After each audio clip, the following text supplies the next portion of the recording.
They couldn't get away with it. This breaking news makes the mainstream media collapse. Donald Trump won the election, but that is not the only the thing the Americans are seeing. That's not the only win. This was really not an election of Trump versus Kamala. It was really an election on reality and how many people had woken up to something roughly really real that they were getting versus the endless untruths of some mainstream media. Dave Rubin of the Rubin Report explains. I mean, CNN is now talking about the podcasters and the online streamers and everything else. MSNBC is now for sale via Comcast. Right? Isn't that something?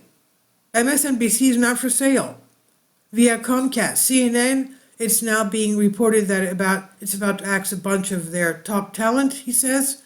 Megyn Kelly is in full agreement, noting that unlike Kamala, who relied on the mainstream media, Trump utilizes the podcast circuit to get his messages out to voters. The young people do not watch cable news at all. Older people, senior citizens, watch cable news, Kelly says, adding that because of the memes, commentary, and fact-checking on social media, mainstream anchors could not get away with the lies that they were telling, she said. The Tim Walz stolen valor stuff that exploded online, we all really had a massive role in shaping the narrative in a way that would have been unthinkable even 4 years ago, she says. It's a totally new game now. When Kelly worked at Fox News, she recalls the media company refusing to entertain actress Jenny McCarthy. Her claims that the childhood vaccine schedule was over the top.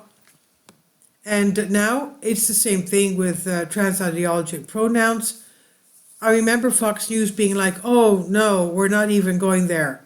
And now today the same thing is happening with the trans stuff. Fox News uses quote preferred pronouns, quote unquote.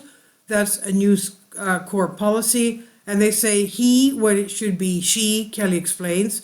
You could never have the frank and honest discussion that we have on our shows about essentialism and election denialism stuff and everything else.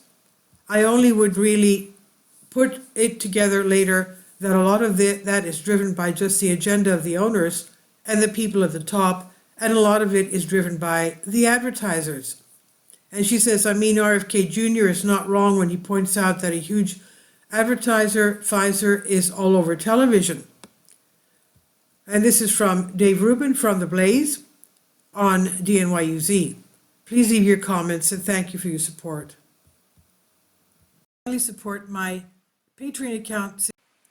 The daily posts are 5 videos daily and they are totally different from what I have on my YouTube channel. Thank you so much for your support and that you find all my content so interesting. You'll find the Patreon account details in the description box below.